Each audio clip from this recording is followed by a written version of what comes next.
sound on mine. That's okay.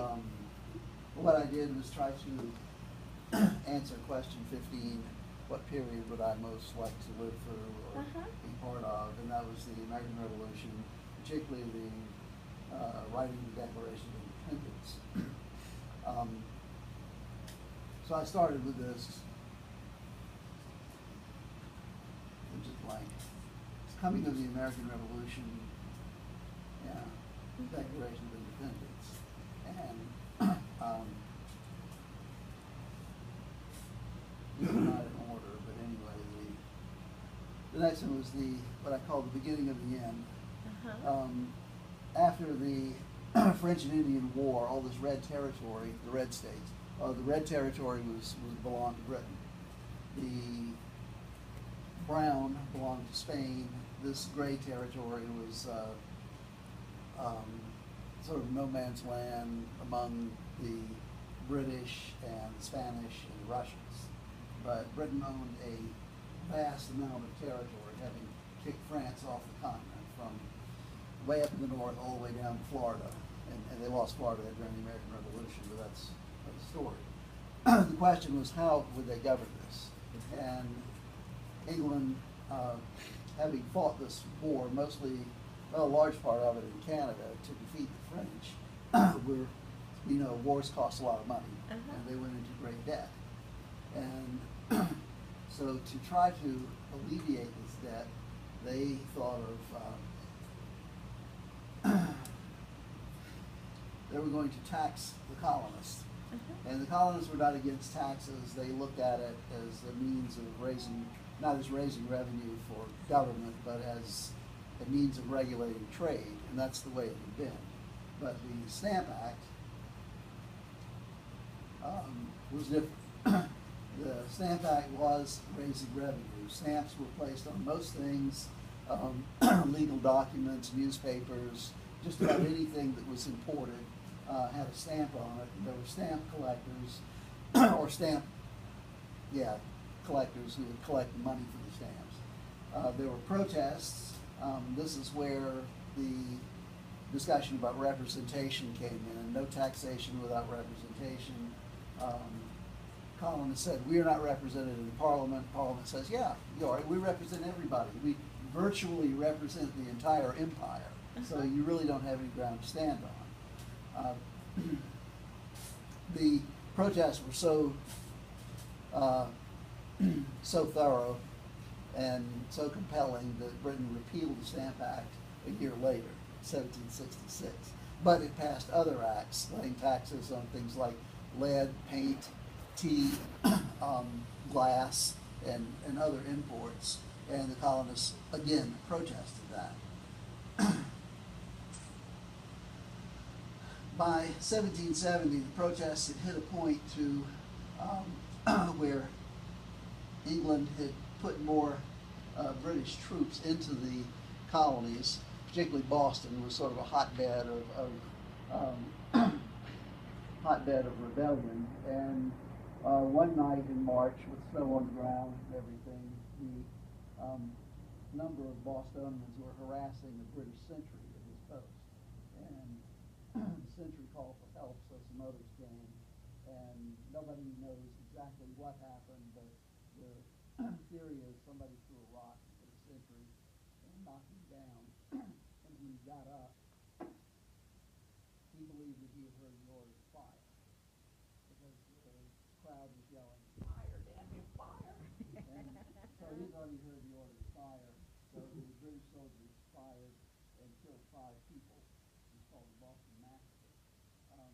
The first person who was killed was Christopher Haddock, who was an African-American, the first to die in the Revolution. This is Paul Revere's depiction of it. Revere, of course, we know which side he was on, and this was propaganda. And it was meant to turn people against the British. The crowd was got much closer, and the firing was rampant. What's the media he's using? I don't know, he was a silversmith, so That's what I was thinking. engraving. Okay. Things settled down after that. The British soldiers were tried. They were acquitted. John Adams, who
no one had actually done that. The First Continental Congress met in 1774 and protested the action, and they sent word to the king that we don't like this, but you don't know what's going on, and once the king finds out, he will get rid of these bad ministers in his cabinet and set things right. The these in order. Before the Second Continental Congress met,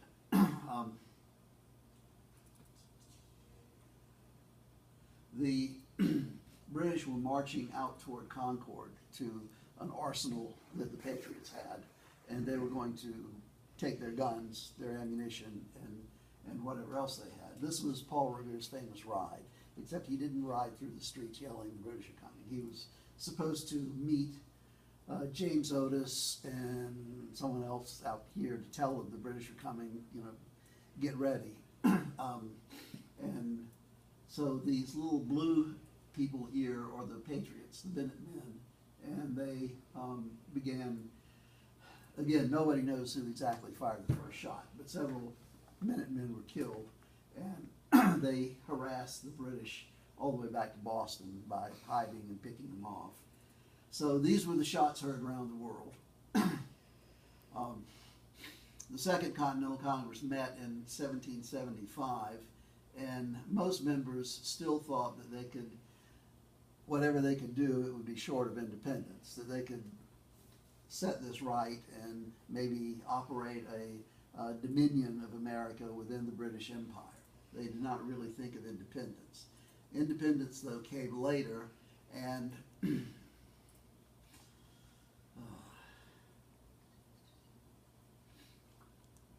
this feeling that the king was oppressing the Americans, he was had the rope around them, he was going to enslave them, and so this was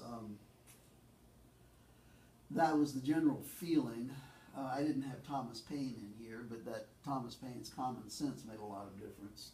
At the Second Continental Congress, Richard Henry Lee, this date's wrong, it should be July 7th, introduced a resolution for independence. On June 11th, the committee was appointed to draft a declaration. On July 2nd, Congress approved the resolution, which in effect gave America its independence. John Adams was very happy about this and said that we will always celebrate our independence on July 2nd with sporting events, bonfires in July, and games and parades and everything. On July 4th, Congress approved the Declaration of Independence that was written by Jefferson,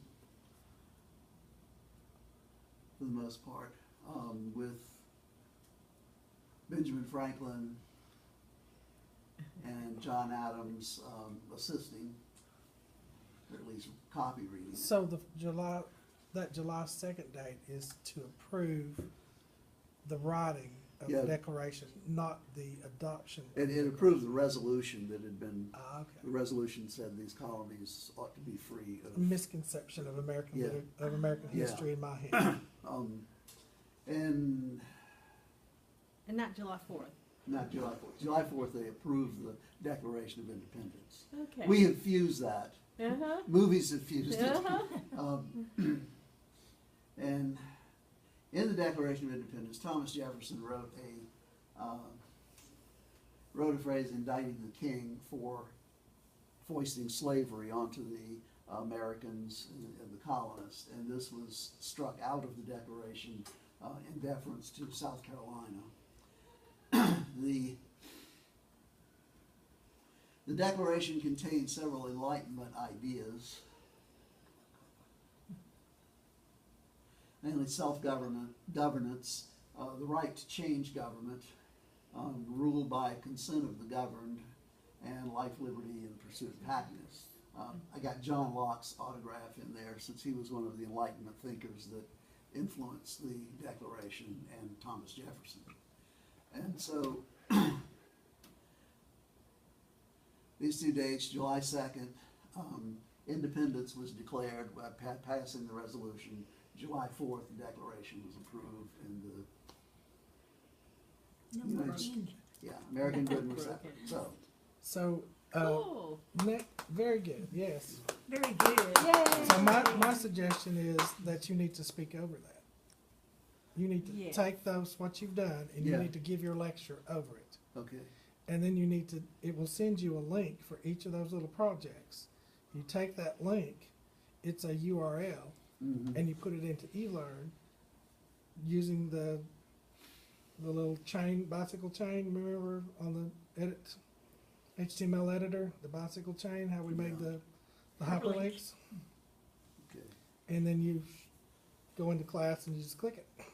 That's your next And project. you do all this on iPad? Yeah. Yes. Okay. Absolutely. You can just speak over it. He was just happy